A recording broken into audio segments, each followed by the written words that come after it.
Witness this. July 16th, 1099, dawn. A Provençal knight named Raymond Pilet sits on a limestone rock outside Jerusalem's walls, hands shaking, trying to write a letter home. His sword, still in its scabbard, has blood on the hilt. Dried, brown, someone else's. The city behind him is silent now, no smoke, no screams, just flies and the wet sound they make when they land. He's been sitting here for an hour, maybe two, the parchment in front of him spotted with something that might be sweat or might be someone's blood transferred from his glove. He writes, "We have taken Jerusalem. God has given us victory." Stops, stares at the words, crosses them out so violently the quill tears the page. Starts again, can't. Around him, dozens of other knights sit in similar postures, frozen, staring at nothing, and their faces carrying the specific emptiness of men who got exactly what they wanted and discovered the wanting was the better part. Raymond tries one more time. "We prayed for this city for 3 years. His hand stops. He looks back at Jerusalem, at the walls they broke, at the silence that shouldn't exist in a city of 40,000 people. He writes one more line, then closes the journal and doesn't open it again for 6 months. "Last night, I prayed we had never found it.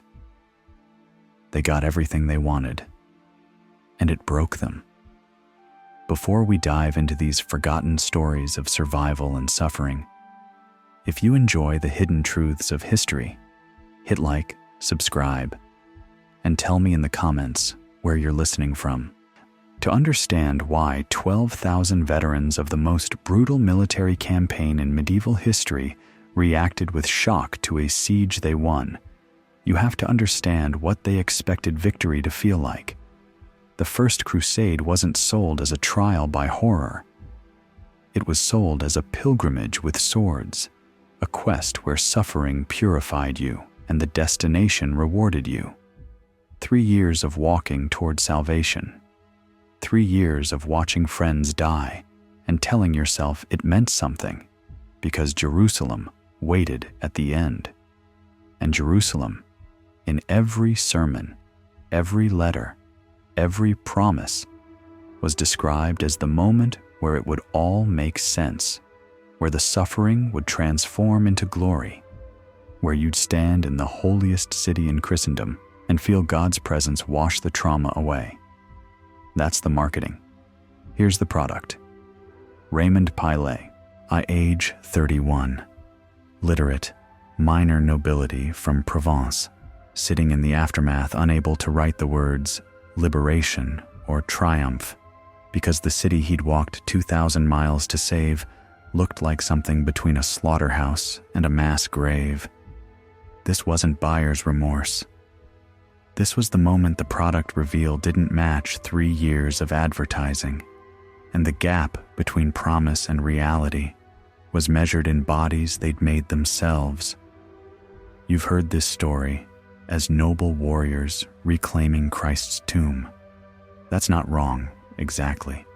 It's just the press release version, the one that leaves out what happened between "We have taken Jerusalem" and the part where they tried to explain it to themselves.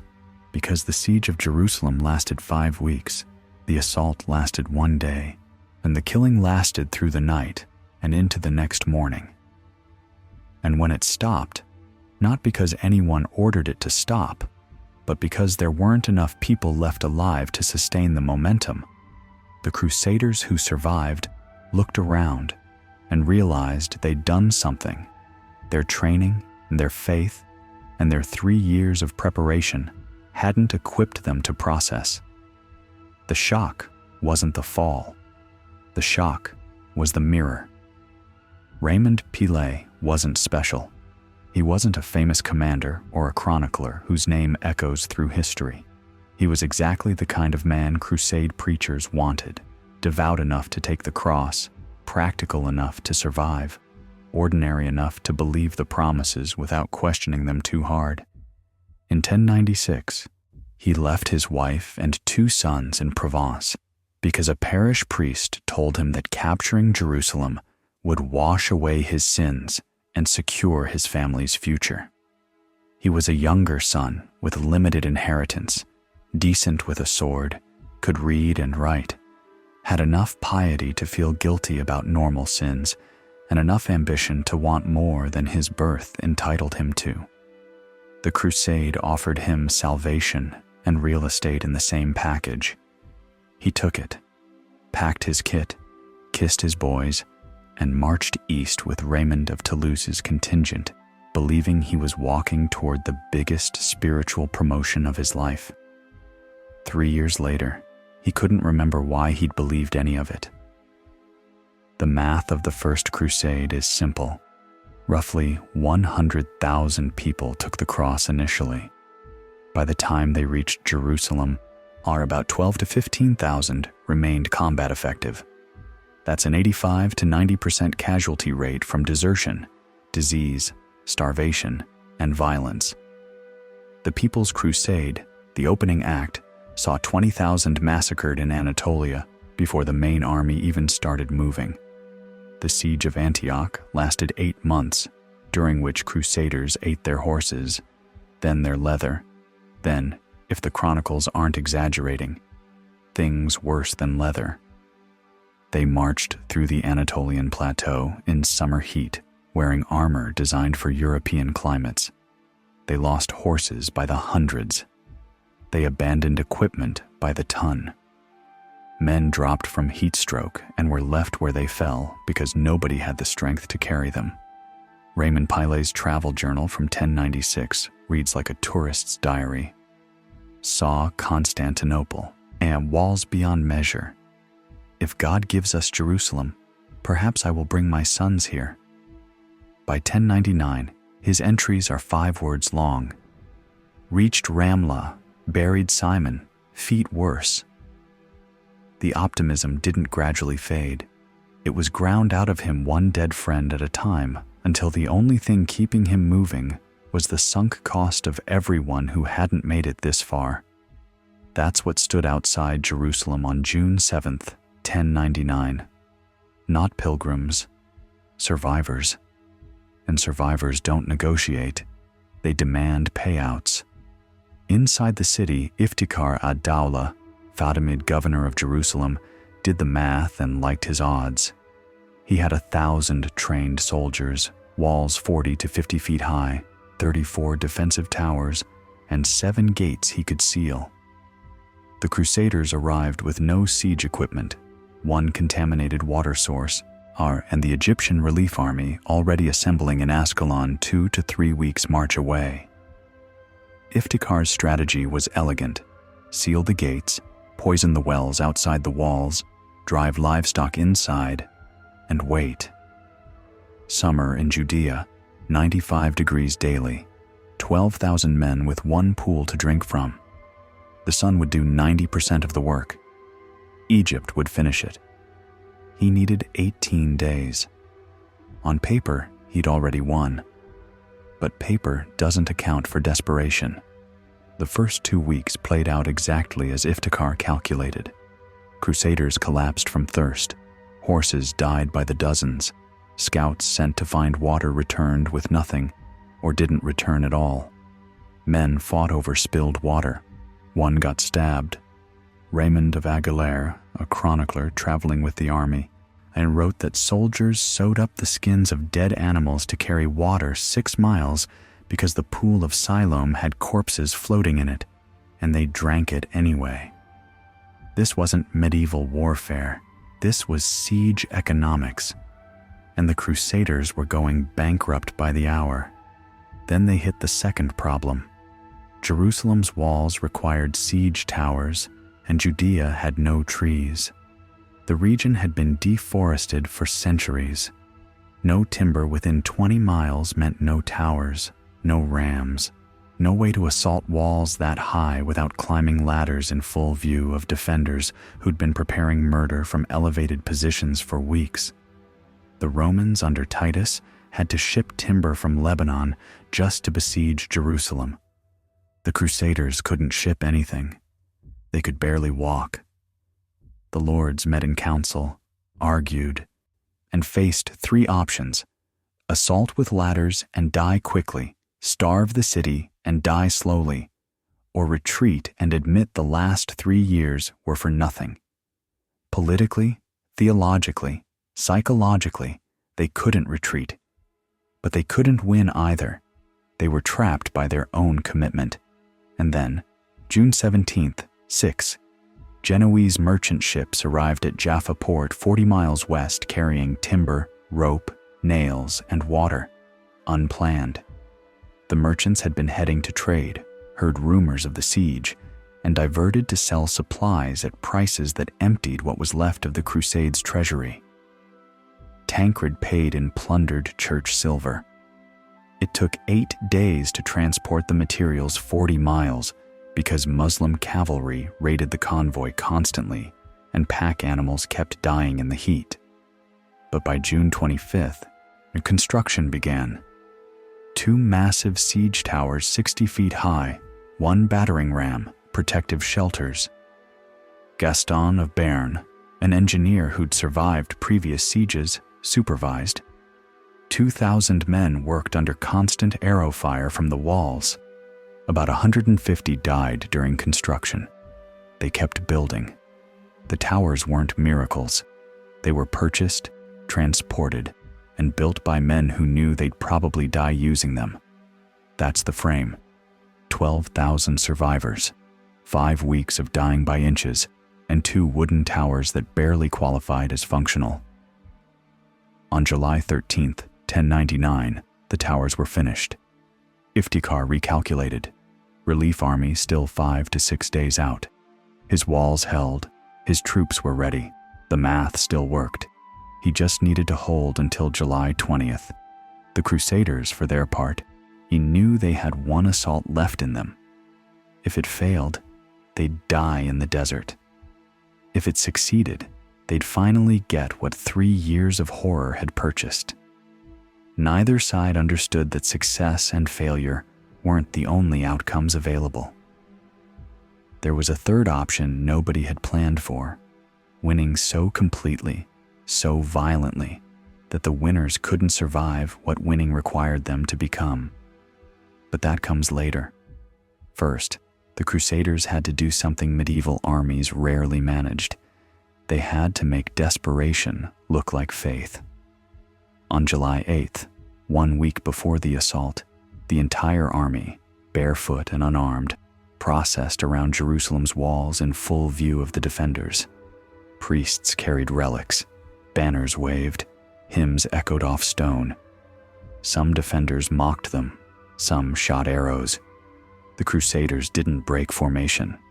They marched 3 miles in a loop, endured 6 hours of heat and humiliation, and ended at the Mount of Olives, where a hermit named Peter Desiderius claimed he'd had a vision promising victory if they attacked united. Raymond Pilet walked in that procession with bleeding feet, watching younger men weep and clutch relics, while he felt nothing but thirst and exhaustion. But he saw what the procession accomplished. It locked everyone in. You can't back down from a promise made that publicly. You can't desert after marching barefoot around the city you swore to take. The procession wasn't about prayer. It was about making retreat impossible through collective witness, medieval peer pressure enforced by divine authority. And it worked. By July 14th, every man in that army knew he'd climb the towers the next day, or die trying, because backing out meant betraying God in front of 12,000 witnesses who'd remember your face. This wasn't worship. This was a binding contract enforced by shame. To understand how the walls fell so fast, you have to understand what happens when men run out of time, options, and the ability to imagine any future except the one directly in front of them. By July 14th, the Crusaders weren't making strategic decisions anymore. They were executing the only move left on the board. Iftikhar's math was perfect. His walls would hold. His strategy should have worked. Egypt was coming. But Iftikhar had calculated based on rational actors making cost-benefit analyses in real time. He didn't account for men who'd already paid costs so high that additional costs felt like rounding errors. And he didn't account for an army that had stopped counting 3 years ago and now only knew how to collect. The towers rolled at dawn on July 15th. Within 90 minutes, the walls broke. By nightfall, 40,000 people were dead or dying. And Raymond Pilet sat outside the silent city, trying to write a letter he'd never finish, because there are no words in any language for what happens when salvation requires damnation, and you can't tell which one you just performed. You've been told the First Crusade was about reclaiming Holy Land from infidels. That's the Sunday school version. The adult version is about what happens when Western European military logistics meet Eastern Mediterranean supply chains, and neither side understands the other's breaking points. And the Crusaders didn't march to Jerusalem because Pope Urban II gave a stirring speech in 1095. They marched because feudal Europe had produced more armed younger sons than it had inheritance to distribute, because population pressure was turning farmland into battleground, because the Byzantine Empire needed mercenaries and accidentally requisitioned an army, and because promising people that walking 2,000 miles would erase their sins was cheaper than paying them. The theology was real. The economics were realer. Raymond Pilet understood this in ways the preachers never explained. He took the cross because his older brother inherited the estate, and Raymond's options were the church, a sword, or poverty. The crusade offered him a third option, disguised as the first two.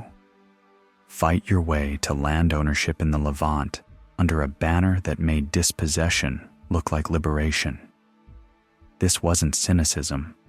This was how younger sons survived in a world that only counted the firstborn. The priests called it pilgrimage. Raymond called it the only promotion available. The march from Provence to Jerusalem was 2,200 miles through territories that had been fighting each other for centuries before the Crusaders arrived and would keep fighting after they left. The route, southern France to Italy, across the Adriatic to the Balkans, through Byzantine territory to Constantinople, across Anatolia, down through Syria into the Levant. Every 100 miles required negotiations for passage, food, water, guides, and every negotiation was a chance to be ambushed, poisoned, or simply abandoned in terrain that killed through geography before anyone drew a sword. The Crusaders weren't conquering their way east. They were buying passage with silver, blood, and promises they couldn't keep. Raymond of Toulouse's contingent, which included Raymond Pilet, left Provence in October 1096 with roughly 8,000 people, combat troops, support staff, priests, hangers-on who thought pilgrimage meant tourism. By the time they reached Constantinople in April 1097, they were down to 6,000 and half the horses were dead. Byzantine Emperor Alexios Komnenos looked at this armed mob camping outside his capital and realized he'd made a mistake. He'd asked for mercenaries. He got refugees with weapons. He ferried them across the Bosphorus as fast as possible and pointed them at the Seljuk Turks, hoping the problem would solve itself through mutual annihilation. The first major battle, Dorylaeum in July 1097, taught Raymond Pilet what medieval warfare looked like when you weren't fighting other Europeans. Turkish horse archers didn't line up for charges. They circled, shot, retreated, shot again. You couldn't catch them. You couldn't close with them. You just stood there in armor designed for close combat while arrows came from everywhere and your horses died under you. The Crusaders won because the Turks ran out of arrows before the Crusaders ran out of bodies to absorb them, but winning felt like losing. Raymond wrote in his journal that night, "We beat them, but I don't know how. And they were gone before we could fight. He was learning the lesson that would define the next 3 years. Survival wasn't about winning battles. It was about outlasting geography. Antioch broke them the first time. 8 months besieging a city that had walls nobody could scale and supplies nobody could cut off. Winter turned the camp into a frozen swamp. Spring brought disease. Summer brought starvation. Men ate their horses in October. They ate boiled leather in December. By March 1098, Raymond Pilet's journal entries were mechanical death logs. Buried Arnaud, dysentery, buried Louis, fever, buried Michel, starvation. The crusade was hemorrhaging people faster than combat could explain. They weren't dying gloriously in battle. They were dying of diarrhea in tents, of infected cuts that turned septic, of despair that looked like sleep and never woke up. When Antioch finally fell in June 1098 through bribery and a betrayed gate, the Crusaders discovered they'd conquered an empty prize. The city was stripped, no food, no supplies, and immediately they were besieged inside Antioch by a Turkish relief force that had better logistics. For 3 weeks, the Crusaders starved inside walls they'd spent 8 months trying to breach, and Raymond Pilet learned something important. Taking a city doesn't mean you can hold it. Geography and supply lines matter more than courage. And courage is just expensive calories you can't afford to spend. By the time they left Antioch and marched south toward Jerusalem, Raymond Pilet had watched the army shrink from 30,000 to 12,000 effective troops. The rest were dead, deserted, or so broken by disease and injury they couldn't fight. The survivors were harder, meaner, and operating on sunk cost fallacy at thermonuclear levels. They couldn't go home with nothing to show for 3 years of horror. The math was simple: Jerusalem or death, because anything in between was admitting the suffering meant nothing. Inside Jerusalem, Iftikhar ad-Dawla received word in late May 1099 that a Crusader army was approaching from the north. He was 43, a Fatimid administrator who'd governed Jerusalem for 2 years, competent but not legendary, the kind of official empires appoint when they want stability without drama. He wasn't a zealot. He was an accountant who understood walls, water, and time. When his scouts reported 12,000 troops with no siege equipment and 1 water source, Iftikhar did what any rational commander would do. He ran the numbers. Jerusalem's walls were 40 to 50 feet high in the critical sections, built on Roman foundations that had held for centuries. 34 defensive towers with overlapping fields of fire, 7 gates, all of which Iftikhar ordered sealed, except 1 for controlled access. His garrison, 1,000 trained Fatimid soldiers, plus maybe 2,000 to 3,000 militia drawn from the city's population. Defender advantage on walls is typically 3 to 1 against attackers.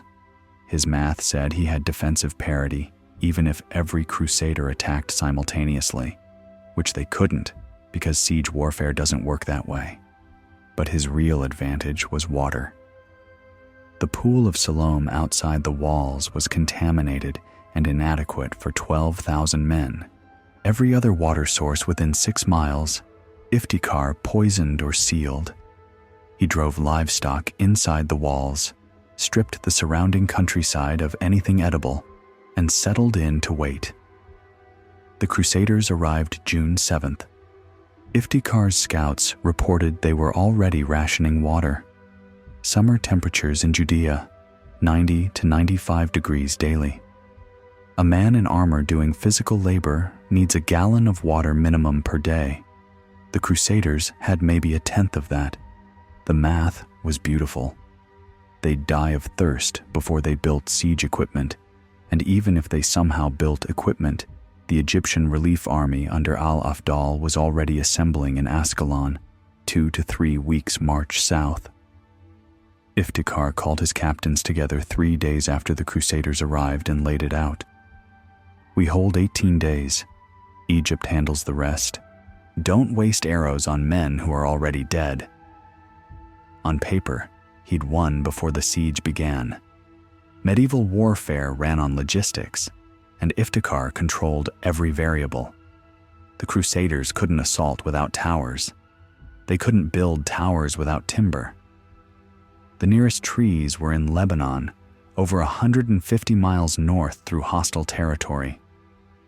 Even if they somehow acquired timber and built towers, Iftikhar's walls and garrison could hold long enough for Egypt to arrive and crush the Crusaders from behind. Every scenario ended with Crusader corpses rotting in the Judean sun. The problem with perfect calculations is they assume everyone's playing the same game. Iftikhar was playing defense, where time and resources win. The Crusaders weren't playing anything. They were collecting a debt. By June 10th, 3 days into the siege, Raymond Pilet was rationed to half a water skin per day. Half. In 90-degree heat, wearing padded cloth and mail. He watched men collapse from heat stroke. He watched horses die by the dozens, their bodies left where they fell because nobody had energy to move them. On June 11th, he saw 3 men fight over water someone spilled, actual combat over maybe a pint of liquid, and one got stabbed. They left him there bleeding because carrying him to the medical tent cost calories they didn't have. Raymond wrote that night, "We are going mad with thirst. The city watches us die. If I survive this, I will never be thirsty again." It's one of the few jokes in his late journal entries, and it isn't funny. The math Iftikhar trusted was working exactly as designed. The Crusaders were dying faster than they could be replaced. But math doesn't account for the psychological architecture of men who've already accepted death and are now negotiating the terms. June 13th, the Crusader lords held council. Godfrey of Bouillon, Tancred, Raymond of Toulouse, Robert of Normandy. The topic: how do we assault walls we can't reach? Tancred proposed ladder assaults. Godfrey called it suicide. Raymond suggested negotiation. Robert asked what they had to negotiate with besides their corpses. The meeting dissolved into arguments that went nowhere because there was nowhere to go. They were trapped by their own commitment, unable to retreat because they'd spent 3 years telling themselves Jerusalem justified everything, unable to advance because walls don't care about justification. Then, June 17th, 4 days later, and someone spotted sails at Jaffa port 40 miles west. Genoese merchant ships, 6 of them. The Genoese hadn't come to help. They'd come to trade, heard rumors of the siege, and diverted to sell supplies because economic opportunity doesn't wait for holy wars to resolve themselves. Their holds contained timber, rope, nails, iron fittings, food, and water. Market prices, exorbitant. Tancred paid with plundered church silver, melted down Byzantine coins, and I owe us he'd never honor. The Genoese didn't care. They were venture capitalists betting on a hostile takeover. If Jerusalem fell, they'd own trade concessions worth 10 times their investment. If the Crusaders died, they'd still made profit on the supply run. The convoy from Jaffa to Jerusalem should have taken 2 days. It took 8. Muslim cavalry harassed it constantly. The pack animals died in the heat. Crusaders assigned as escorts fought running battles through terrain that offered no cover. Raymond Pilet wasn't on escort duty, but he watched the convoy arrive in pieces, each delivery smaller than the last, because men kept dying to protect lumber. By June 25th, enough material had arrived to begin construction. 2 siege towers, 1 battering ram, protective mantlets for the approach. Gaston of Béarn supervised. He'd survived sieges at Nicaea and Antioch and understood the physics. The towers needed to be 60 feet tall to overtop Jerusalem's walls. They needed to be mobile. They needed to be armored against fire arrows, and they needed to be built by men who were dying of thirst under constant arrow fire from defenders who had nothing better to do than shoot at the construction crews. 2,000 Crusaders were assigned to construction. About 150 died building the towers. Iftikhar's archers targeted them systematically. Every man who stood up to hammer a board was a target. Every crew hauling timber was exposed. Raymond Pilet drew construction duty on day 3. He spent 6 hours hauling cut wood from stockpile to worksite while arrows hissed past and men dropped around him. A Crusader next to him took a bolt through the throat, made a wet choking sound, and died without falling over because the press of bodies held him upright. Raymond didn't stop working. He couldn't. Stopping meant thinking, and thinking meant realizing he was building his own coffin on wheels. His journal entry that night: "We are building coffins on wheels. We'll climb into mine July 15th. And if God wanted us dead, he didn't need to make this complicated." The towers went up over 2 weeks. Slowly. Badly. The wood was green, heavy, improperly seasoned.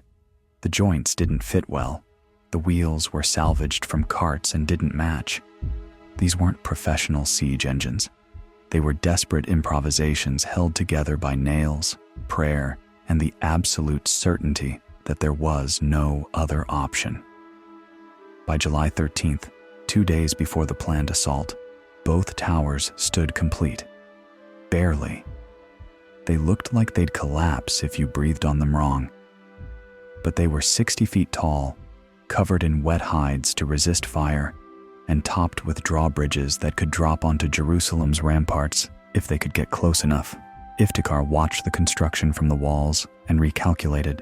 On the towers changed the equation, but not the outcome. His walls still held the advantage. His garrison was ready.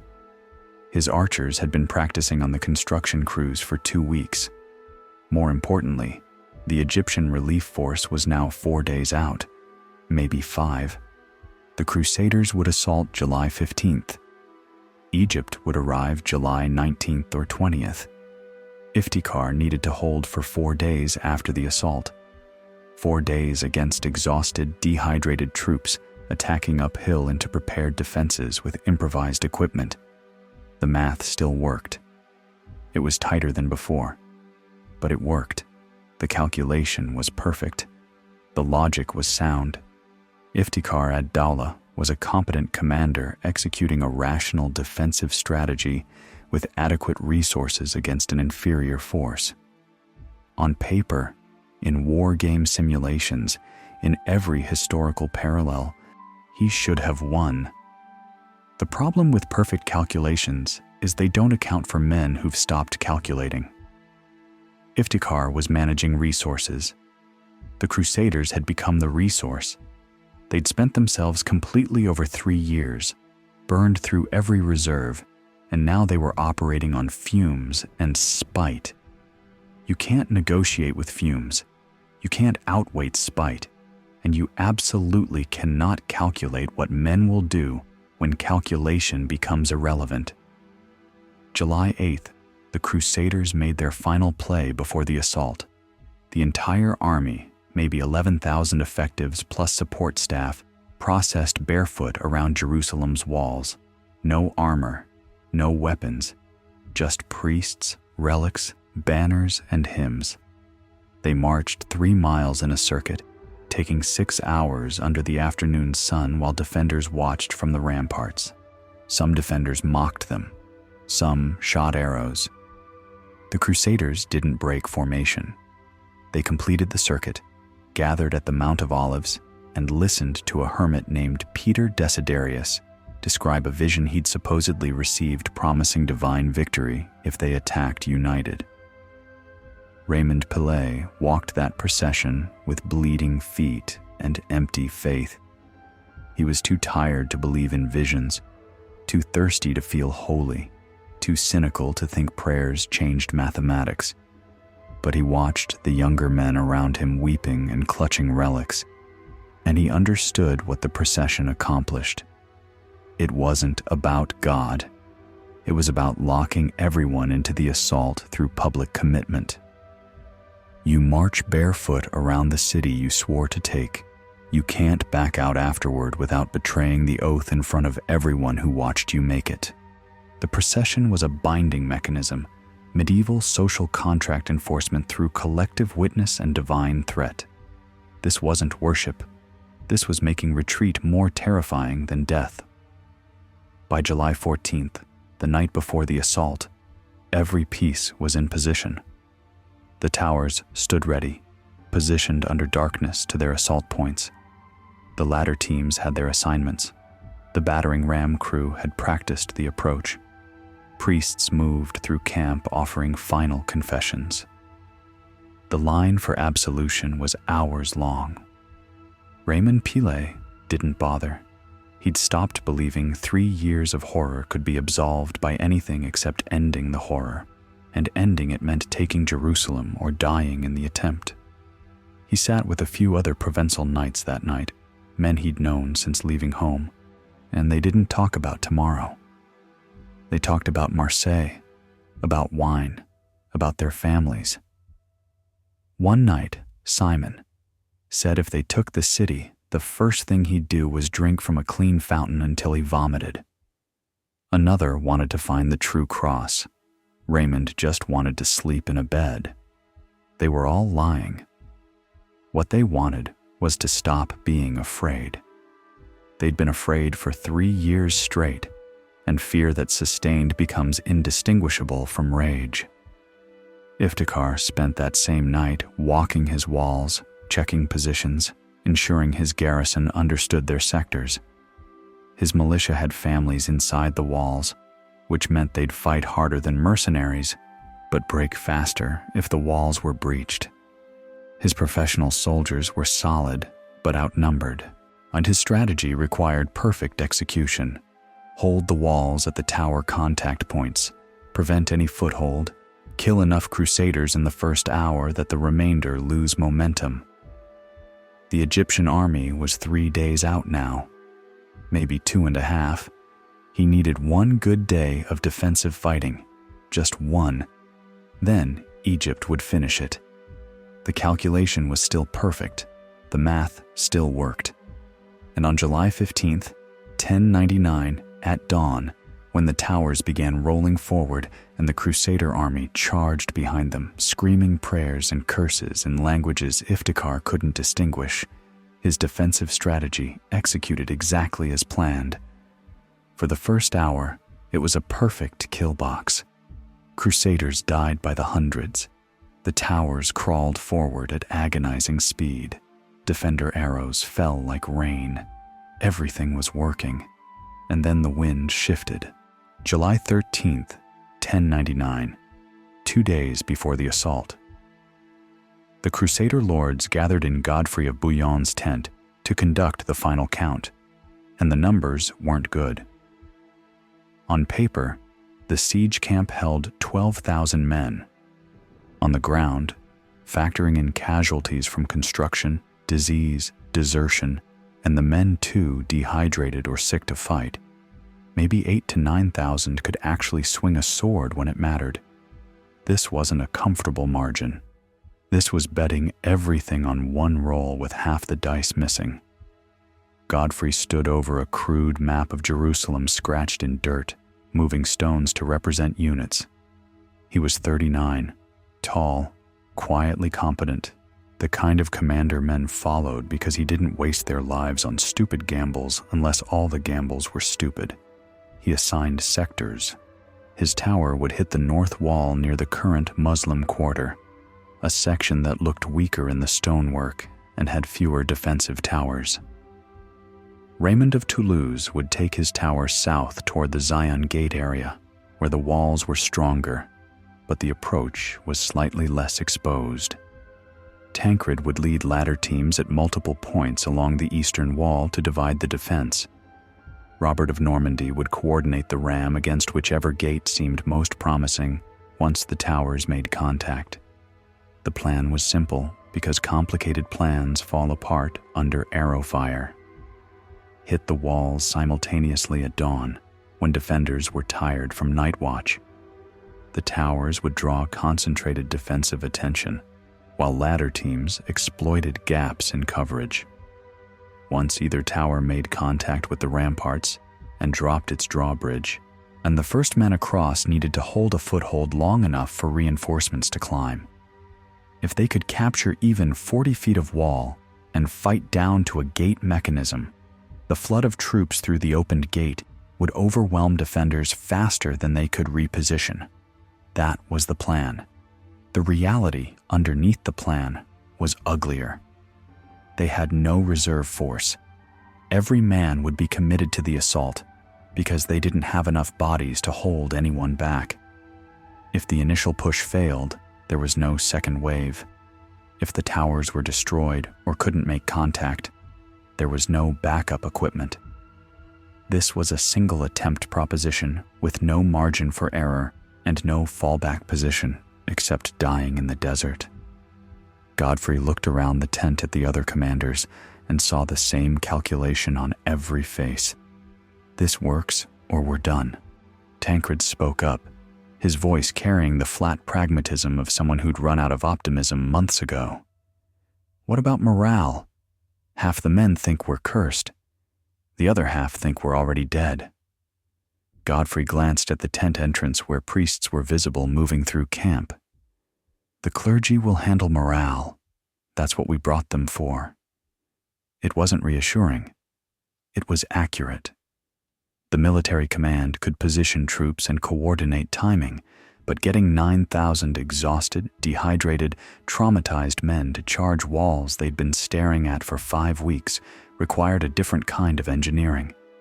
That was the priest's job. And over the next 36 hours, they earned their keep. Raymond Pilet was assigned to Godfrey's tower, third wave, in meaning he'd be in the ladder teams assaulting the ramparts after the tower made initial contact. Third wave was statistically bad. First wave died opening the breach. Second wave died widening it. Third wave had a chance of surviving if the first 2 waves had done enough damage, but also inherited all the defender attention once they realized the assault was serious. Raymond accepted the assignment without comment because comment was pointless. They were all going into the same meat grinder at slightly different intervals.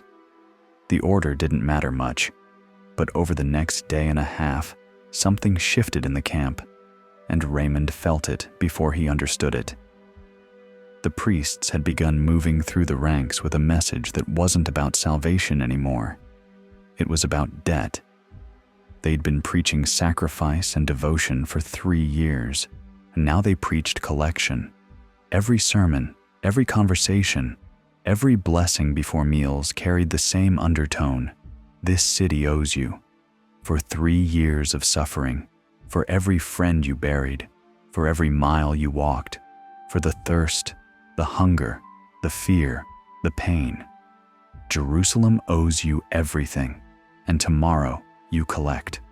The language was economic dressed in theology, blood debt, righteous compensation, what they were owed for faithful service, purification through cleansing. The enemy as not just military opponents, but debtors who'd refused payment. It was effective because it gave the suffering a price tag and pointed at who needed to pay it. The Crusaders weren't being asked to die heroically for an abstract cause anymore. They were being told to collect what was already theirs. Raymond heard it in every interaction. A priest blessing his sword. Tomorrow you take what God has promised. Another offering water. Drink now, for tomorrow Jerusalem's fountains are yours by right. The younger soldiers ate it up, their faces shifting from resignation to something harder, something that looked less like courage and more like appetite. Raymond, older and more cynical, recognized it for what it was: manipulation. But recognition didn't make it less effective. He could feel his own anger rising, could feel 3 years of trauma looking for an outlet, could feel the promise that violence would finally mean something instead of just costing something. The night of July 14th, the clergy held a final mass. The entire army attended because refusing would mark you as unreliable for tomorrow's assault, and no one wanted that stigma. Raymond knelt in the dirt with thousands of other men, while a bishop whose name he didn't catch delivered a sermon that would have made Pope Urban proud. The text was about Joshua and Jericho, about walls falling when God's chosen people demanded it, about the righteousness of cleansing Holy Land from pollution. The subtext was simpler. You've earned this through suffering. Tomorrow you take payment. Anyone inside those walls is standing between you and what you're owed. Raymond of Aguilers, one of the expedition chaplains, took the platform after the bishop and got more specific. He talked about blood debt. He talked about purification. He used language that didn't quite say kill everyone, but left zero ambiguity about what purification meant in practical terms. The city which has blasphemed the Lord will be purified by the blood of blasphemers. Let no man's hand be stayed by false mercy. Mercy is for the faithful.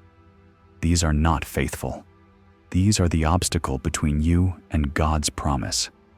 Raymond Pilet listened and felt something cold settle in his stomach. He'd heard this kind of sermon before, the kind that gave permission in advance for things that would require confession afterward. The clergy was priming them, removing moral restraints preemptively, making tomorrow's violence feel not just acceptable, but mandatory.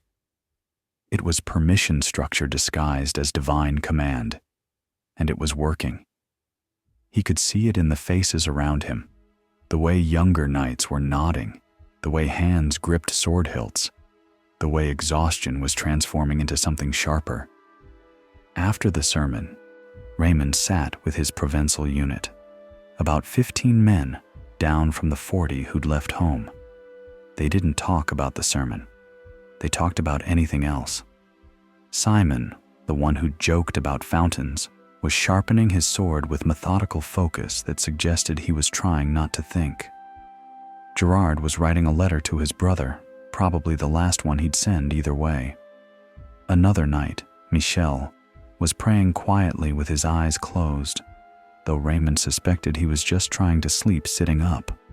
They'd become good at sleeping in positions that let them wake up ready to fight. Raymond tried to write in his journal and managed one entry. Tomorrow we climb, or we die here.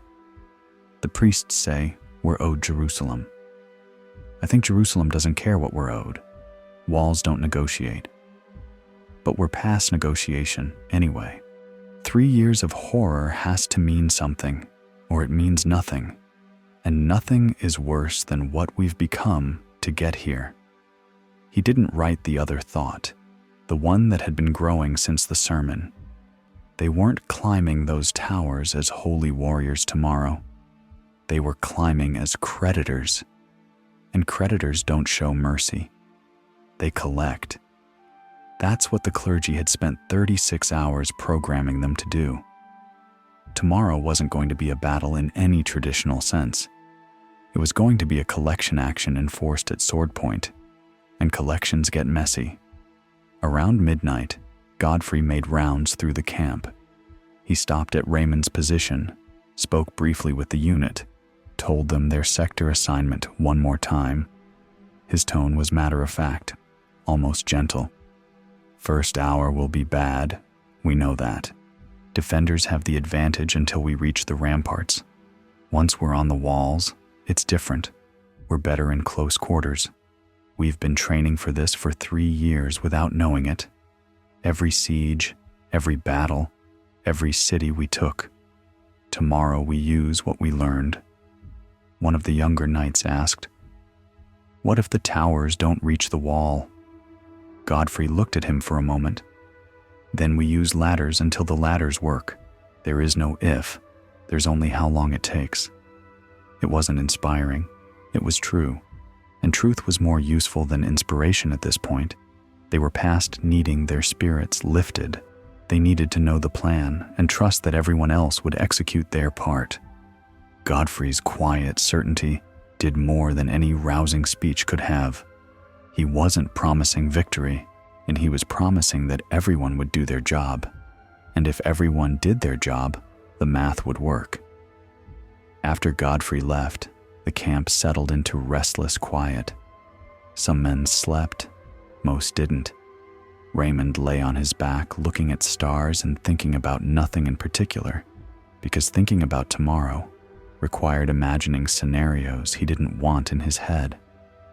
He'd learned over 3 years that the worst part of combat wasn't the combat itself.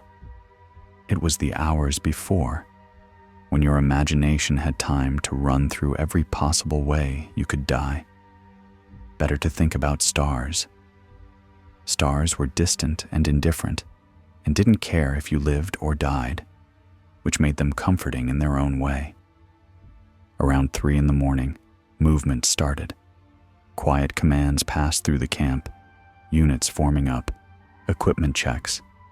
The towers, which had been sitting stationary for 2 days, began rolling forward under cover of darkness.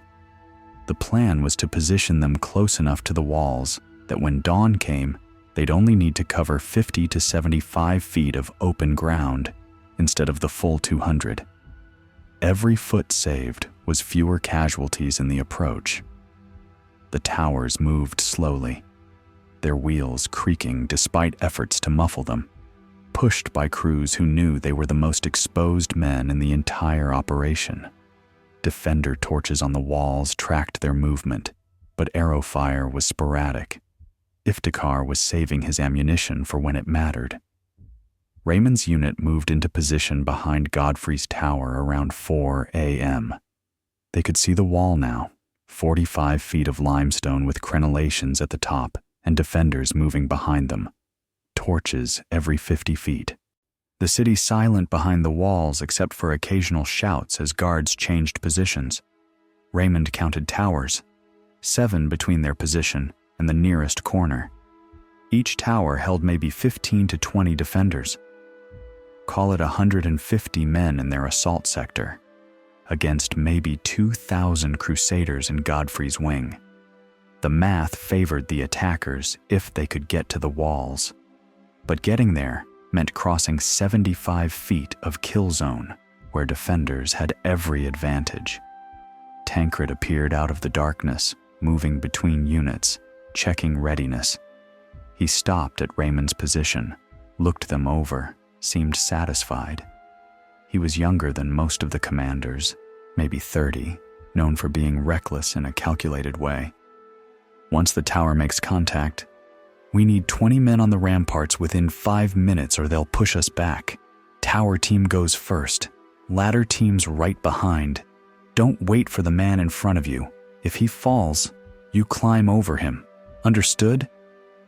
Everyone nodded. It was brutal arithmetic, but accurate. Hesitation in an assault got you killed along with everyone behind you who counted on your momentum. You climbed until you died, or until you reached the top. And if you reached the top, you killed everyone in reach until they threw you off or reinforcements arrived. It was simple. It was horrible.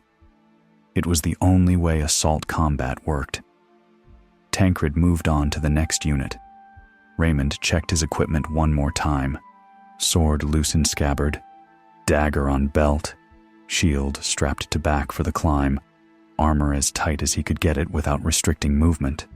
He looked at Simon next to him, saw the same mechanical preparations, the same blank expression that came from having run through this scenario 1,000 times mentally and knowing none of the mental rehearsals would matter once the arrows started. Simon caught his look. "You think we'll make it?" Raymond considered lying, decided against it. "I think some of us will. Law of averages. That's not comforting. It's not supposed to be. It's just math." They stood there in the pre-dawn darkness, 2 men who'd walked from Provence to Jerusalem and were now 60 minutes from finding out if 3 years of hell would end in triumph, or just end. Around them, the rest of the army was making similar calculations, running similar math, reaching similar conclusions. They were trapped by commitment, by sunk cost, by the impossibility of explaining to anyone back home that they'd come this far and then quit. The assault wasn't optional anymore. It was structural. They'd built a trap for themselves, and now they had to spring it. By 5 a.m., the eastern horizon was showing the first gray hint of dawn. Priests moved through the ranks one last time, offering final blessings. Raymond declined. He'd stopped believing blessings did anything except make the blesser feel useful. But he watched other men take them, saw the way it steadied some, the way they needed that final permission from authority to do what they were about to do. Godfrey appeared at the base of his tower, speaking to the lead team, the men who'd ride it to the wall and be first across when the drawbridge dropped. Raymond couldn't hear what was said, but he saw Godfrey grip the lead knight's shoulder, saw the knight nod, saw the team begin climbing into the tower's interior. The mobile siege tower was 60 feet tall, built from green wood and desperation, covered in wet animal hides that stank of rot and fear. The drawbridge at the top was 20 feet long, designed to drop onto the ramparts and create a bridge across the gap. If it worked, if the tower reached the wall, if the defenders didn't burn it, if the wood didn't collapse under the weight. If. Raymond watched the tower crew disappear into the structure and realized they were the bravest or the most doomed. Probably both. They'd be trapped inside a wooden box while defenders shot fire arrows at them, with no way to fight back, no room to maneuver, are just waiting and hoping they survived long enough to reach the wall and drop the bridge before the whole thing came apart. The sky was getting lighter, pink now along the eastern horizon. 5:30 maybe. Within 15 minutes there'd be enough light to launch the assault. The defenders on the walls were moving more deliberately now, officers positioning units, archers taking posts, oil being heated in cauldrons that Raymond could smell even from 70 feet away. Iftikhar's defense was ready. This was their terrain, their walls, their advantage. They'd done this math and liked their odds. But they'd done the math assuming rational actors making cost-benefit analyses in real time. They'd calculated based on Crusaders behaving like normal soldiers who'd retreat when casualties became unsustainable. They hadn't accounted for men who'd already decided death was acceptable if it meant the last 3 years weren't wasted. You can't outwait people who've run out of time. You can't outkill people who've already accepted being killed. Dawn came fast the way it does in the Levant, darkness to gray to full daylight in 20 minutes. At 6 a.m., Godfrey raised his hand. Trumpets sounded. The towers began rolling forward, pushed by crews at the rear who'd be the first to die when defender arrows found range. Behind the towers, ladder teams moved forward at a run. No battle cries yet, just the sound of wood creaking, wheels grinding against stone, men breathing hard through the fear. Raymond moved with his unit, staying behind the tower's mass where it provided cover. The defenders started shooting immediately. Arrows fell like rain, and the sound was specific, a hissing rush followed by impacts. Wood, dirt, flesh, armor, each with its own note. Men started falling. The Crusader next to Raymond took an arrow through the thigh, stumbled, got trampled by the press of bodies behind. Raymond kept moving. Hesitation was death. The only direction was forward. 50 feet from the wall. The tower was crawling, maybe a foot per second. It felt like hours. Defender arrows were constant now, some on fire. The wet hides covering the tower smoked where fire arrows hit but didn't catch. Not yet. Behind the tower, Raymond could see the second tower to the south doing the same grinding advance, and in the gaps between, ladder teams running forward with their equipment, many of them dying before they reached the base of the wall. 30 feet. The kill zone. This was where assault combat got its reputation. Crusaders falling by the dozens now. Arrows, stones dropped from walls, spears thrown at point-blank range. The men pushing the tower at the rear were being cut down systematically and replaced by others who lasted maybe seconds before dying themselves.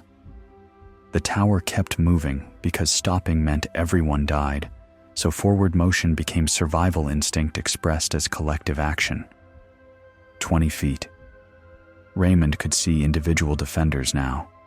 Young men, old men, some in armor, some in cloth, all shooting as fast as they could draw and release.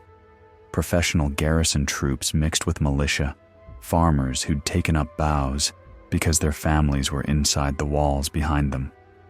The Crusaders weren't just fighting soldiers. They were fighting a city, and the city was losing but didn't know it yet. 10 feet. The tower was almost there. Almost. Then the wind shifted. The defenders had been shooting fire arrows for 20 minutes, trying to burn the tower, hitting the wet hides that covered it. The smoke had been blowing toward the walls, choking defenders on the ramparts. Then, around 10:30 a.m., the wind changed direction. Came in from the west off the Mediterranean. The smoke that had been drifting toward the walls reversed, blew back at the tower for a moment, then caught the defenders full in the face. Suddenly, the men trying to shoot arrows couldn't see through the smoke. They started coughing, eyes streaming, falling back from their positions. For maybe 2 minutes, the arrow fire slowed to half intensity. Just 2 minutes, but 2 minutes was enough. The tower lurched forward the last 10 feet, the crews pushing with everything left. The front of the tower hit the wall with a grinding crash. The drawbridge at the top, released by men inside who'd been waiting in hell for this moment, dropped across the gap and slammed down onto the ramparts. Godfrey of Bouillon was first across. Had to be. Calculated leadership, putting himself at risk so the men behind him had no excuse for hesitation. He stepped onto the ramparts with sword drawn and killed the first defender he reached before the man could process what was happening. Behind Godfrey came his best knights, maybe 15 men in the first 10 seconds, hitting the ramparts and carving out a foothold measured in feet. Raymond, 70 feet back at ground level, saw the banner on the tower shift forward, saw the realization ripple through the Crusader line. The tower had made contact. Impossible math had just stopped being impossible. Someone screamed, "The wall! They're on the wall!" And the entire assault momentum shifted. Suddenly, ladder teams that had been dying methodically started pressing harder, climbing faster, accepting casualties because there was a chance now. Raymond's turn. Ladder in front of him, propped against stone. The man ahead started climbing. Raymond right behind him. Second rung. Fourth. An arrow hit the man above, who made a choking sound and fell backward into Raymond. They both went down. Raymond caught himself, climbed over the body, grabbed the ladder again, started climbing. Don't look up, don't think, just climb. Rung by rung. His shield on his back caught an arrow with a slam that nearly threw him off. He held on, kept climbing. 12 feet up now, 15. The ramparts close enough to see detail, the stone texture, the blood already there, the defenders fighting desperately to push back Godfrey's team. 20 feet. He reached the ramparts, pulled himself over. A defender rushed him, young, terrified, swinging a sword with no technique. Raymond blocked, countered, felt his blade go in. The man fell off the wall backward, no sound. Raymond didn't watch, moved forward. More Crusaders climbing up behind him now, the foothold expanding. This section of wall was maybe 40 feet of rampart, 20 Crusaders holding it against 50 defenders, trying to push them back. But 40 feet was enough, because on the left end of their section was a tower with stairs leading down into the city.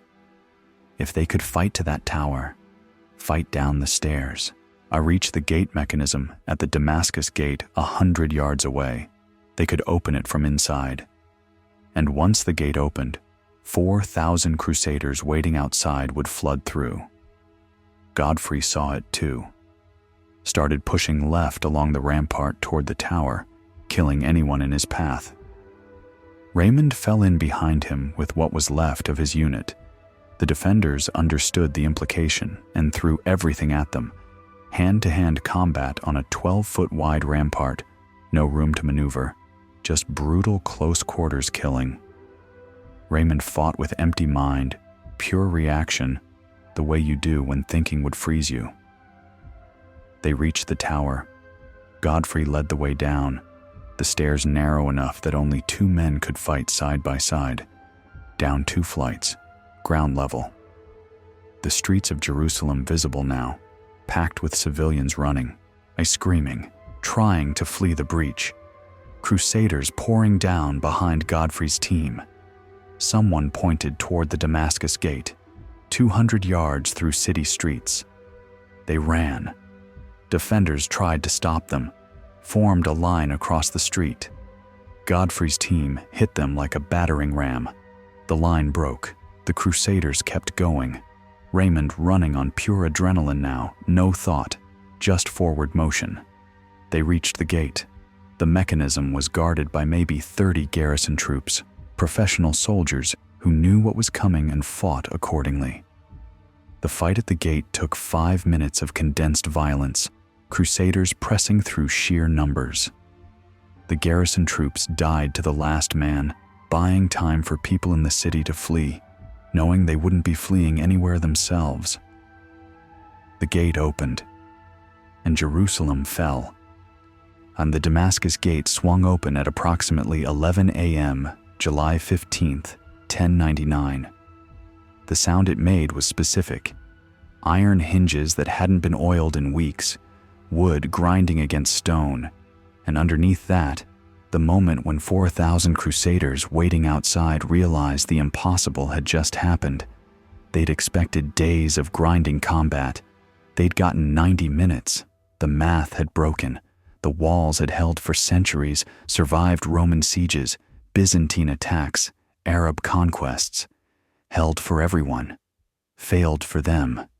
Not because the walls were weak, because the men attacking them had stopped being men in the conventional sense and become pure forward momentum with blades.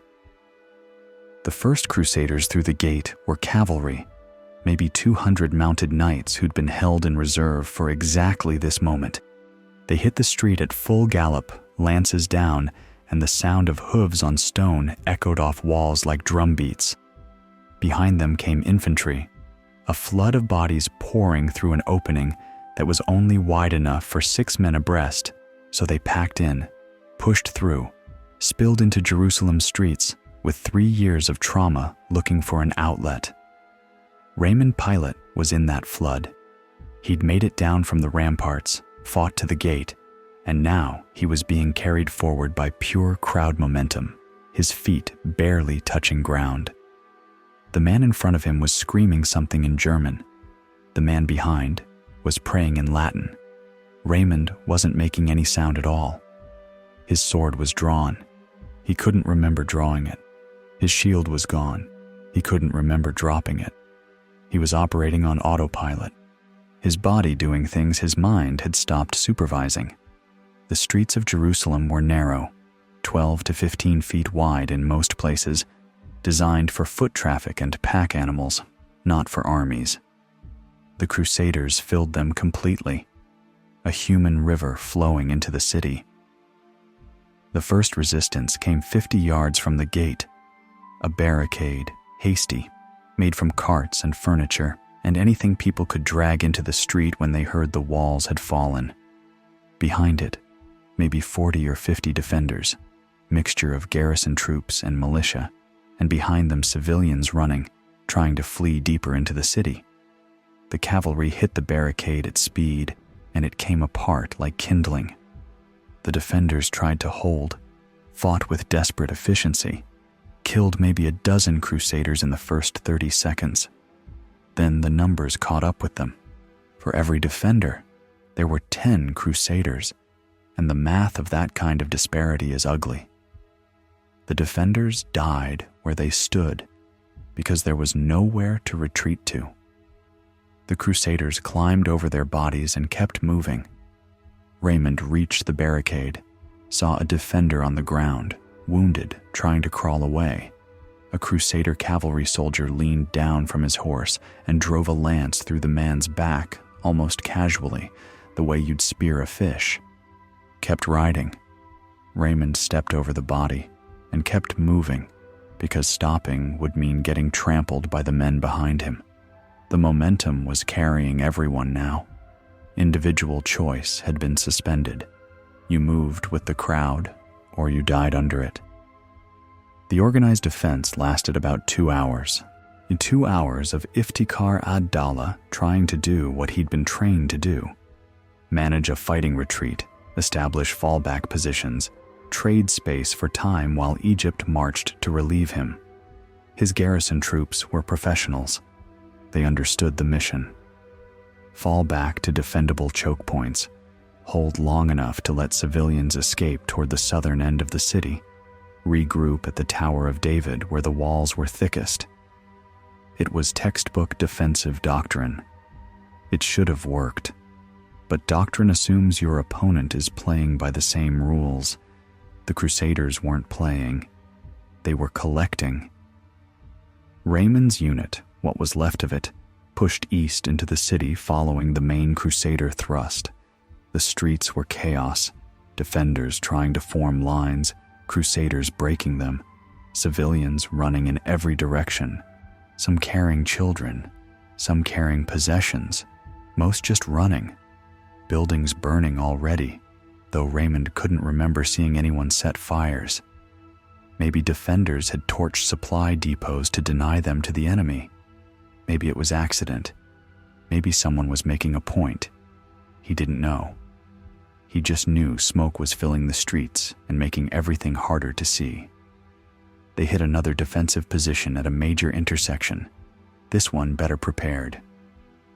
Garrison troops behind overturned carts, archers on rooftops. The position designed to force attackers into a kill zone where they'd be shot from 3 sides. The Crusaders charged it anyway, lost maybe 100 men in the approach, broke through because 100 casualties didn't slow them down. Raymond saw Tancred leading from the front, took an arrow in the shoulder. Oz kept fighting, pulled the arrow out himself, didn't even stop moving. The defenders at the intersection held for 10 minutes before the position was overrun. Every single defender died, not because the Crusaders were giving no quarter, because there was no mechanism for surrender operating anymore.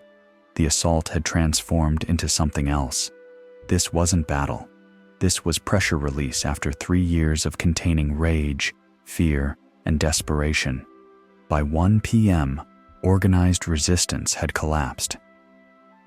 Iftikhar pulled what remained of his garrison, maybe 300 men, back to the Tower of David, along with roughly 2,000 refugees who'd managed to reach it. The tower had thick walls, supplies for a week, and 1 defensible entrance. It was the best tactical decision available. It was also abandoning the rest of the city to whatever came next. What came next was the part none of the chroniclers wanted to describe in detail, so they used abstract language: cleansing, purification, divine wrath. The concrete version is harder to write and worse to read, but needs to be witnessed because it explains why Raymond Pilet spent the rest of his life unable to finish that letter home. The killing, once organized resistance ended, followed a pattern. Crusaders moved through streets systematically, breaking into houses, killing anyone they found. Military-age men first, which made tactical sense if you thought survivors might rearm and counterattack. But it didn't stop there. Women, children, elderly. The violence wasn't discriminating. It was comprehensive. Groups of Crusaders would clear a street, every building, and then move to the next street. The pattern repeated across the entire city. It was methodical. It was organized.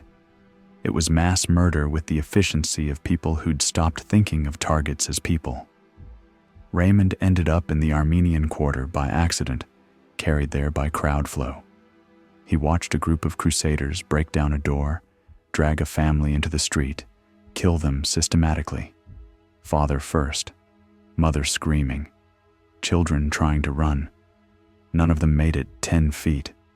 Raymond stood there watching, his sword still drawn, blood on it from earlier, and felt absolutely nothing. His brain had stopped processing horror. There was too much of it. The circuits had overloaded and shut down. He moved to the next street, found Simon from his unit, the one who joked about drinking from fountains. And Simon was standing in front of a shop that had been someone's home, just standing there staring at nothing. His sword was bloody. His hands were shaking. Raymond said something. Simon didn't respond. Raymond touched his shoulder. Simon flinched violently, spun around, didn't seem to recognize him at first, then did, then looked away. "I killed a child," Simon said. His voice was flat. "She ran at me. I thought she had a weapon. She didn't. She was just running." Raymond didn't know what to say. There wasn't anything to say. Simon wasn't asking for absolution. He was just stating a fact. They stood there for a moment in silence while the city burned around them and people screamed in languages neither of them spoke. "We should find water," Raymond said finally, because concrete tasks were better than thinking. "I found water," Simon said. He pointed at a courtyard fountain visible through a doorway. "It's full of bodies now." They moved on because standing still was worse. The Al-Aqsa Mosque on the Temple Mount became the focal point of the worst violence. Thousands of civilians had fled there seeking sanctuary, the way people do when cities fall, believing that holy sites offer protection through some unwritten rule of war. Maybe 5,000 to 7,000 people packed into the mosque and the surrounding compound, hoping the Crusaders would respect the space, even if they didn't respect the people. Tancred reached the Temple Mount around 3 p.m. with maybe 1,000 men. He raised his banner over the mosque as a protection claim, a medieval legal formula that meant these people were under his personal safeguard and killing them would be a crime. It was a genuine attempt to impose order. It failed completely. The Crusaders who'd made it this far were operating on 3 years of stored rage and 36 hours of clergy-authorized violence. They saw a building full of the people they'd been told owed them everything. Tancred's banner meant nothing against that arithmetic. They went in anyway. What happened inside the mosque took hours. The chroniclers describe Crusaders wading through blood. They describe it reaching ankles, bridle reins on horses, knees. These are likely exaggerations, but they're repeated across multiple sources, which means the scale was horrific enough that even inflated numbers felt accurate to witnesses. Raymond didn't go into the mosque. He was in the streets below when he heard the screaming, sustained and massive, and the sound of thousands of people dying in confined space. He sat down against a wall and closed his eyes and tried to think about Provence, about his wife, about anything except where he was. Couldn't do it. His mind wouldn't let him escape. So he just sat there while Jerusalem died around him. The Jewish quarter had its own specific tragedy. When the Crusaders entered, the Jewish community barricaded themselves in the main synagogue, hoping to negotiate, hoping the Crusaders would accept ransom. They had money. They had connections. They thought they could buy safety. The Crusaders surrounded the synagogue and set it on fire, burned it with everyone inside. No negotiation, no ransom accepted, just elimination. The chroniclers barely mention it, a footnote in accounts focused on Muslim casualties, but it happened and it was deliberate. By evening, July 15th, the killing had been going on for 7 hours. 7 hours of sustained violence across an entire city. The Crusaders were exhausted. You can only maintain that level of physical and psychological intensity for so long before your body simply stops cooperating. Men were sitting in streets, covered in blood, some of it theirs, most of it not. Just sitting there because standing required energy they didn't have. The city had gone from 40,000 people to maybe 10,000 survivors by nightfall. The streets were choked with bodies. The smell was already catastrophic, blood and excrement, and the beginning of decay in 90-degree heat. Fires were still burning in half a dozen districts. The pool of Siloam that Crusaders had been so desperate for was contaminated with corpses now, and the fountains were filled with bodies. The cisterns were fouled. They'd taken Jerusalem and immediately made it uninhabitable. Raymond Pilet found himself in a courtyard as dusk fell. There was a fountain there, still clean somehow, water running clear. He knelt down and drank. The water was cold. It was perfect. He took 3 mouthfuls and vomited all of it back up. His body rejected it. He tried again. Same result.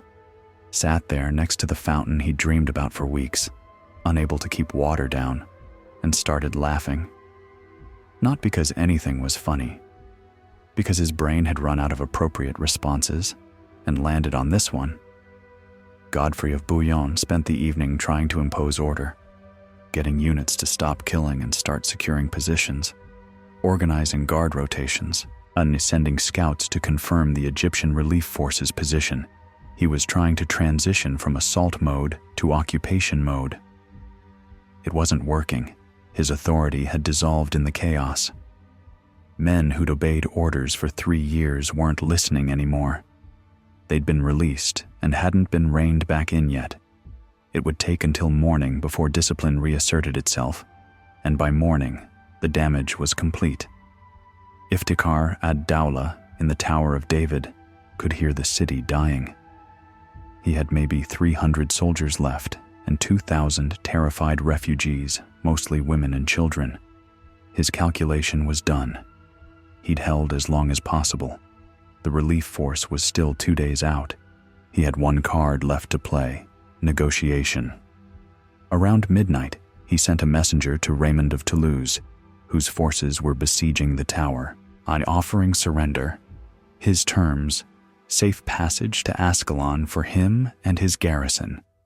In exchange, the tower and the refugees inside. Raymond of Toulouse accepted, not out of mercy, out of practicality. The tower could hold for days if they decided to force it, and he'd lost enough men already.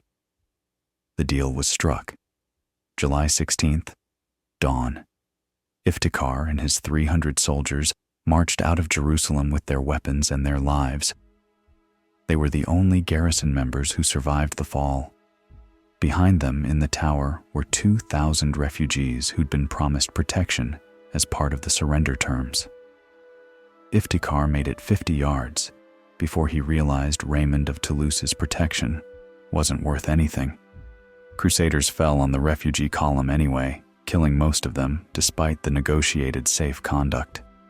Raymond tried to stop it, ordered his men to hold, but orders weren't functioning anymore. The mob killed who they wanted to kill, and Raymond's authority couldn't prevent it. Iftikhar watched from a distance as the deal he'd negotiated collapsed into the same violence that had taken the rest of the city. He'd saved his soldiers. He'd failed his people. The math had worked for himself, failed for everyone else. He looked back at Jerusalem once as he left. The city was burning, smoke rising into morning sky. The screaming had stopped finally, not because the killing had stopped, but because there weren't enough people left alive to scream. He'd calculated perfectly. His walls should have held. His strategy should have worked. Egypt was 48 hours away. He'd done everything right and lost anyway, because you can't calculate desperate men. You can't run the numbers on trauma that's been accumulating for 3 years and finally found an outlet. The mathematics of siege warfare assume both sides want to survive. Iftikhar had wanted to survive. The Crusaders had wanted to collect. When survival meets collection, collection wins. It doesn't matter what the walls say. It doesn't matter what the math says. Iftikhar ad-Dawla reached Ascalon 2 days later, reported to al-Afdal, and watched the relief force turn around and go home because there was nothing left to relieve. He never commanded again. History doesn't record his death. He just fades from the sources, another competent general who did everything right, and discovered that doing everything right doesn't matter if your opponent has stopped playing by rules. By July 17th morning, Jerusalem was silent, and the Crusaders were still there, tens of thousands of them, now that reinforcements had come through the open gates. They moved through streets, avoiding looking at what they'd done. Some men were praying, some were looting. Most were just sitting, faces blank, trying to process the gap between what they'd expected victory to feel like and what it actually felt like. Raymond Pilet walked to the Church of the Holy Sepulchre that morning. This was it. The goal, the prize, the whole point of 3 years of walking. Christ's tomb, the holiest site in Christendom, the place that was supposed to make it all mean something. He stood in the church with 100 other Crusaders, all of them filthy and bloody and exhausted, while a priest conducted Mass and told them they'd accomplished God's work. Raymond looked around the church. Stone walls, our arched ceiling, candles, relics. It was just a building. The tomb was just carved rock. There was nothing here that felt holy enough to justify what they'd done to reach it. The priest was talking about glory and salvation and divine purpose, and Raymond couldn't connect any of those words to the city of corpses outside. The church didn't feel sacred. It felt empty. And he realized with creeping horror that he'd traded his soul for an empty room, and there was no mechanism for getting it back. The men around him were weeping, some in joy, some in grief. Some probably didn't know which. Raymond felt nothing. His emotional circuitry had burned out somewhere in the last 36 hours. He was a walking body with a broken interior, and the brokenness was permanent.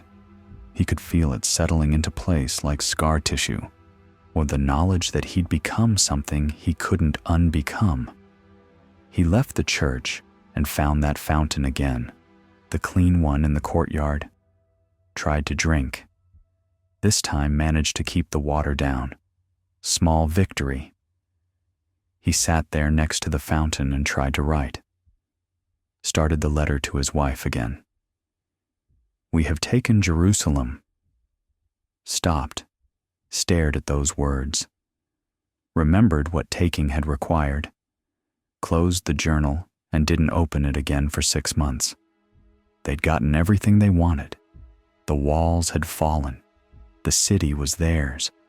The holy sites were liberated. The mission was accomplished. And in accomplishing it, they'd become the thing 3 years ago they would have called monsters. The priests were already working on the narrative, shaping it into something noble, something justifiable, something that sounded like victory instead of atrocity. In 100 years, people would sing songs about the heroes who reclaimed Jerusalem. In 1,000 years, they'd still be arguing about whether it was holy war or genocide. Raymond Pilet knew which one it was. He'd been there. He'd participated. And the knowing would destroy him slowly over the next 15 years until he gave up trying to live with it and entered a monastery, hoping prayer could erase memory. It couldn't. Nothing could. The walls of Jerusalem fell in 90 minutes. The men who broke them fell over years. Same ending, just slower. July 17th, 1099. Morning. The city they'd killed for was silent in ways cities shouldn't be silent. No market sounds, no street vendors, no children, no animals. Just flies, and the wet sounds they made landing on things that used to be people. The Crusaders who'd survived the assault walked through streets avoiding eye contact with each other and with what they'd done.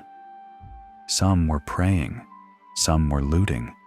Most were just standing around looking lost, like men who'd been given a clear mission for 3 years and suddenly had the mission accomplished and no instructions for what came next. The immediate problem was bodies, thousands of them. In streets, in buildings, in the mosque, in houses, piled at intersections where defensive positions had collapsed. July in Jerusalem, 95 degrees daily. Bodies decompose fast in that heat. Within 24 hours, the smell was catastrophic. Within 48, disease was inevitable. Godfrey of Bouillon organized work crews to drag corpses outside the walls, a task nobody wanted, but everyone understood was necessary unless they wanted plague to finish what thirst hadn't. Raymond Pilet drew body disposal duty on July 18th, spent 6 hours dragging dead weight through streets with a work crew that didn't speak. What do you say while hauling corpses? The bodies were stiff, heavy, already bloating. Some came apart when you grabbed them. The crew worked mechanically, faces wrapped in cloth against the smell, eyes empty. They threw bodies over the walls into piles that would be burned later. Thousands of people reduced to a logistics problem. By evening, Raymond's hands were cramping from gripping dead flesh. He couldn't wash the smell off. It was in his nose, his throat, his hair. 3 days after taking Jerusalem, and it already felt like a tomb. The city they'd won couldn't function. They'd killed the merchants who ran the markets. They'd killed the craftsmen who maintained infrastructure. They'd killed the translators who could negotiate with local suppliers. They'd killed the engineers who knew how to operate the cistern system. Jerusalem before the siege. Population 40,000. Functioning economy, active trade, sophisticated water management. Jerusalem after. Population maybe 10,000 traumatized survivors. No economy, no trade. Water systems failing because nobody alive knew how to maintain them. The Crusaders had conquered a prize they couldn't operate. They were armed squatters in a broken city, dependent on supply lines from the coast that didn't exist yet, surrounded by hostile territory, with an Egyptian army still out there somewhere, deciding whether to attack or cut losses. This wasn't the triumphant occupation they'd imagined. This was a humanitarian disaster with a Crusader flag planted on top. Worse, they had to govern the thing. Someone had to make decisions about food distribution, water rationing, defensive positions, relations with survivors, legal systems, property rights. The Crusader lords hadn't trained for administration. They'd trained for war. Suddenly, they needed bureaucrats, and they'd killed all the bureaucrats. They tried to import Christian administrators from other cities, tried to recruit local Christians who'd survived, but the expertise gap was massive. Jerusalem as a functional city was gone. What remained was an expensive ruin that required constant military presence to hold. Raymond Pilet received orders 3 weeks after the fall: help establish defensive positions, organize supply chains, manage rationing. He couldn't do it. He'd spent 3 years learning how to assault cities. Nobody had taught him how to run one. He requested transfer to coastal garrison duty, was denied, spent another month trying to make sense of administrative work he wasn't equipped for. Every day he'd walk through streets where the smell of death still lingered, where burned buildings were being slowly cleared, where survivors looked at him with expressions that made him want to crawl out of his skin. Letters started arriving from home around September. Took 5 months for mail to make the round trip. Raymond's wife wrote asking if he'd seen the holy sites, if he'd brought glory to their sons. She'd heard Jerusalem was taken. She assumed victory looked like the sermons described: triumphant, glorious, blessed. Raymond read her letter 3 times and couldn't figure out how to respond. If he told the truth, she'd never look at him the same way. If he lied, he'd never look at himself the same way. He wrote back, "Jerusalem is ours. I will return when I can." 5 words of cowardice that kept peace but destroyed honesty. His journal entries from this period are sparse, mechanical. Distributed grain, repaired gate, buried 3 men from dysentery. No reflection, no emotion, just tasks completed. The tourist voice from 3 years ago that described Constantinople's walls with wonder was dead. The survivor voice that documented friends' deaths was dead. What remained was a clerk logging activities because logging prevented thinking. August 12th, 1099. The Egyptian relief army under al-Afdal finally engaged the Crusaders at Ascalon, 40 miles southwest of Jerusalem. Too late to relieve the city. Early enough to be a threat. The battle was decisive. The Crusaders won easily. They'd been brutalized for 3 years. They'd survived hell. They'd done things in Jerusalem that removed normal human restraints. Fighting a conventional field battle against troops who hadn't been through that grinder was almost recreational by comparison. Raymond Pilet fought at Ascalon. His unit was assigned to the right flank, saw moderate action, performed adequately. He killed 2 Egyptian soldiers and felt nothing about it. The killing was mechanical now, a skill practiced to automation. He wasn't angry at these men, wasn't afraid of them, and they were just obstacles between him and ending the day alive. When the Egyptian line broke and the army retreated, Raymond didn't celebrate, just cleaned his sword, checked his gear, and waited for orders to march back to Jerusalem. The victory at Ascalon secured the Crusader states for a generation. Egypt wouldn't seriously threaten Jerusalem again for decades. Strategically, it was a crucial win. Emotionally, it felt empty. The Crusaders had gotten everything they'd fought for: Jerusalem taken, enemies scattered, holy sites secured, and it felt like inheriting a house where everyone had died, and the smell wouldn't come out. Raymond stayed in the Levant until 1105, 6 years after the fall, not by choice, by bureaucracy.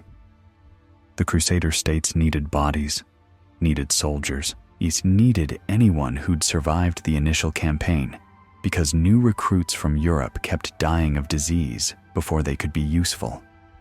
Raymond was trapped by his own competence, by literacy and survival skills that made him valuable to commanders who wouldn't release him. He requested permission to return home 7 times, denied every time. During those 6 years, he watched the Kingdom of Jerusalem become a functioning state through sheer administrative force of will. New settlers arrived from Europe. Trade routes reopened. The cities refilled with people, though never to pre-Crusade levels. The scars faded physically. The walls were repaired. The streets cleaned. The markets reopened. By 1104, you could walk through Jerusalem and almost not see the horror underneath if you didn't know where to look. But Raymond knew where to look. He'd walk past the Al-Aqsa Mosque, rebuilt and converted to Christian use, and see the bloodstains they couldn't quite scrub out of the stone. He'd pass fountains and remember them filled with bodies. He'd see new settlers living in houses where he'd watched families die. The city had moved on. Raymond couldn't.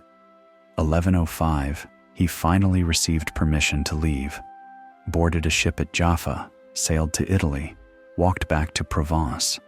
The return journey took 4 months. He traveled alone, didn't join caravans, didn't seek company, just walked. His journal from this period has 3 entries total over 4 months. He'd stopped having thoughts he wanted to record. He reached Provence in early 1106, 9 years after leaving. His wife saw him approaching the house and ran to meet him, joy and relief. 9 years of worry resolved. She hugged him. He stood there rigid, arms at his sides, unable to respond. His 2 sons, now 17 and 14, approached carefully. They'd been 8 and 5 when he left. They'd grown into young men he didn't know. His oldest asked, "Did you see Jerusalem? Did you see where Christ died?" Raymond looked at him, tried to find words, couldn't. Finally said, "I saw Jerusalem. It's very white. The walls are tall." His son waited for more. Raymond had nothing more. He walked past them into the house and found it full of reminders of who he'd been before he left. Books he'd read, clothes he'd worn, a life that felt like someone else's. His wife tried. She organized a welcome feast, invited neighbors, had the priest come bless his return.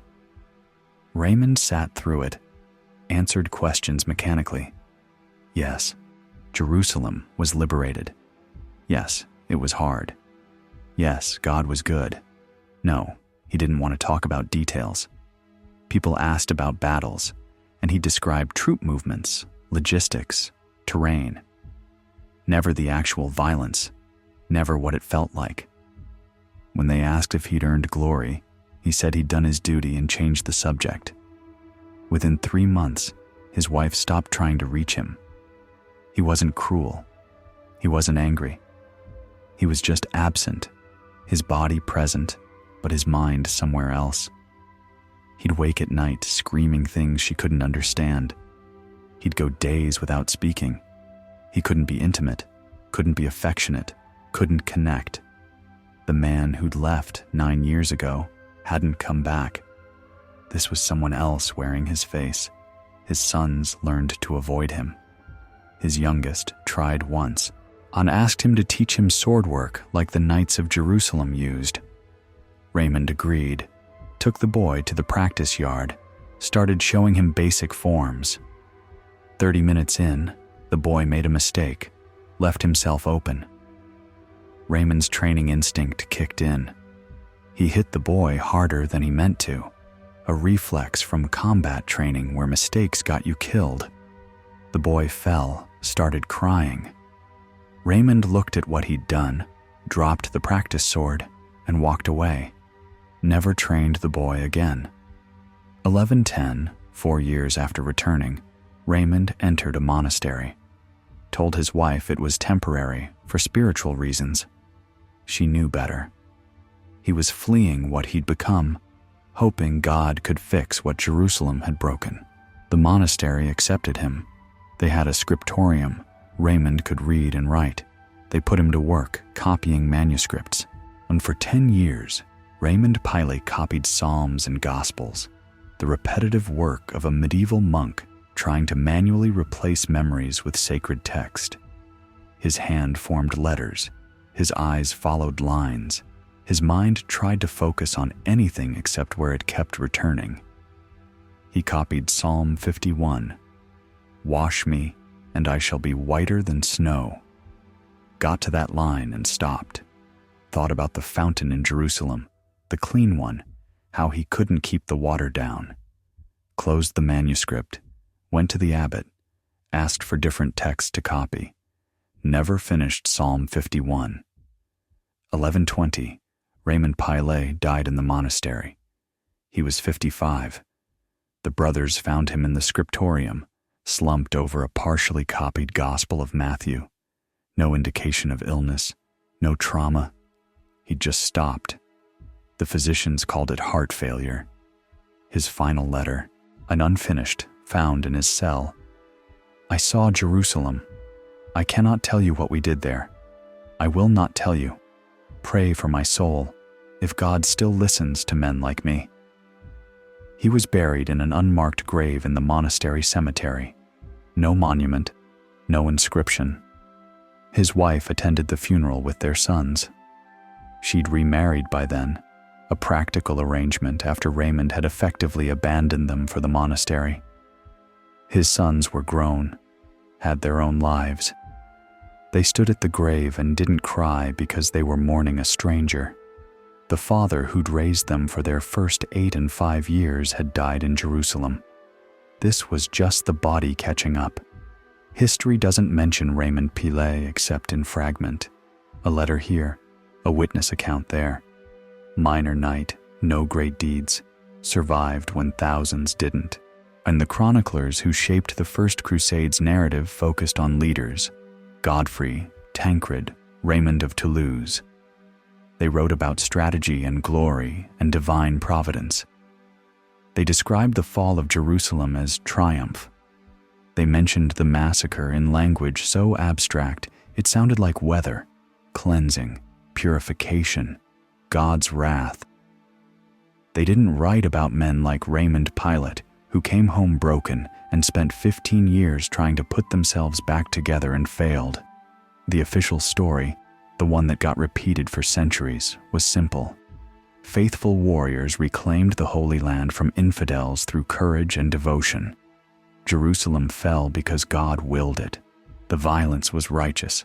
The cause was just. The heroes prevailed. It was propaganda, effective and enduring. It's the version that made it into songs, sermons, the history books, paintings, films. Crusaders as noble warriors defending Christendom. The real version was harder to package. Desperate, traumatized men convinced themselves that suffering entitled them to violence. They were promised a city that would justify 3 years of horror. When they finally reached it and the walls fell, they discovered no prize could justify what they'd paid to win it. So they made the city pay instead. They killed until killing stopped feeling like anything, and when it was over, they stood in the ruins trying to remember why this had seemed worth it. The pattern repeated. Second Crusade, 1147. Third Crusade, 1189. Fourth Crusade, 1204. 8 major crusades total over 2 centuries, each one selling the same promise: Jerusalem justifies everything. Each one producing men who discovered too late that it didn't. The geography changed, the enemies changed, the tactics evolved. The core mechanism stayed identical. Convince men that a location is worth any price, point them at it, watch what happens when they collect. The cultural impact was permanent. Muslim-Christian relations poisoned for centuries. The concept of holy war validated and replicated. The idea that religious difference justifies elimination embedded in Western military thinking. Every colonial conquest that used civilization as cover. Every genocide that claimed God's approval. Every atrocity justified by promises that the end would make the means worthwhile. Jerusalem 11099 was the template, but it also taught a different lesson that's harder to weaponize. Desperation plus righteousness equals atrocity, every time. The Crusaders weren't monsters. They were ordinary men placed under extraordinary pressure and given permission to stop being human. 3 years of trauma, 1 city, 18 hours of unleashed violence. Most of them couldn't live with what they became. The ones who could were scarier than the ones who couldn't. Raymond Pilet's fragmentary letters survived in monastery archives, found in the 19th century by historians compiling primary sources. They're brief, damaged by water and time, hard to read. But one passage from 1106 is clear.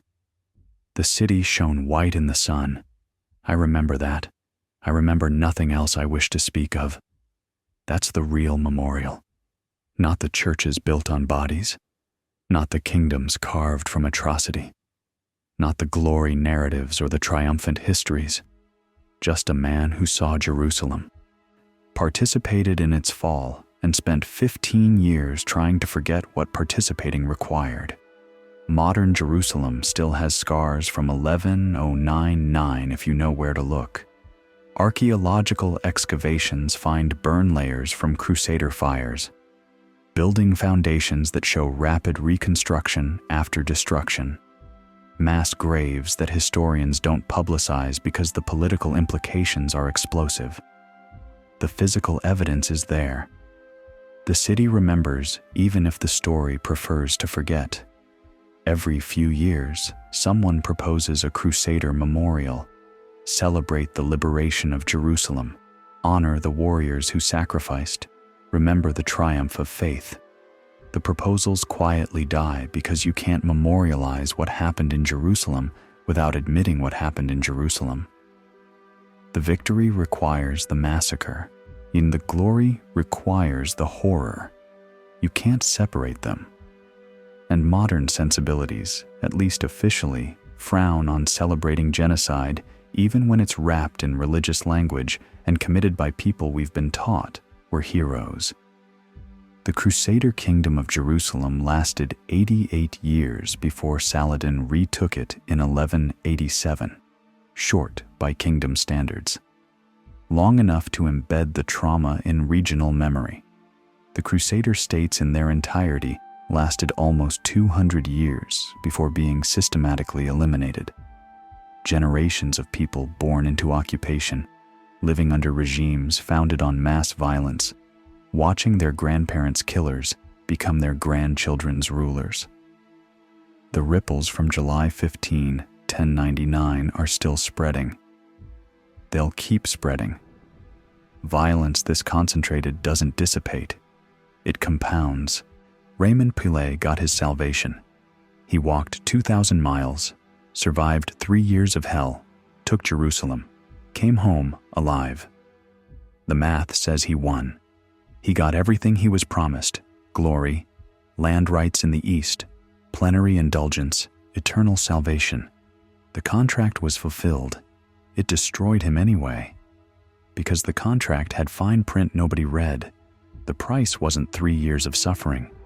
The price was becoming someone who could do what Jerusalem required and then living with who that made you. Some men paid it and moved on. Raymond Pilet paid it and couldn't.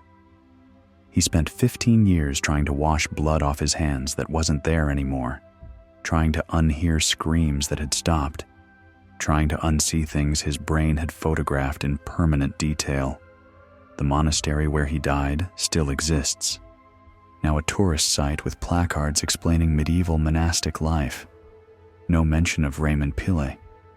No mention of the Crusader monk who copied scripture, hoping repetition could erase memory. He's buried in an unmarked grave in a cemetery where markers have long since eroded. You could stand on the spot where he's buried and not know. History erased him the way he wanted to erase July 15, 1099, but the erasure is instructive. The famous Crusaders, the ones with statues and memorials, are the ones who came home and sold the glory narrative. Godfrey of Bouillon, defender of the Holy Sepulchre, dead within a year of the siege, got to be a legend because he didn't live long enough to process what he'd done. Tancred, still fighting in the Levant, could maintain the illusion because he never left the context where violence was normal. The ones who came home and tried to reintegrate, like Raymond, broke against the gap between what they'd become and what civilian life required them to be. That's the pattern that repeats across every war. The heroes who get celebrated are either the dead or the ones who stay warriors. The survivors who come home and can't adapt get forgotten. They're uncomfortable. They contradict the narrative. They're evidence that victory has costs that outlast the victory. So history quietly files them away and focuses on the glory instead. July 16th, 1099. Dawn. Raymond Pilet sits on a limestone rock outside Jerusalem's walls, trying to write a letter home. His sword has blood on the hilt. The city behind him is silent. He writes, "We have taken Jerusalem. God has given us victory."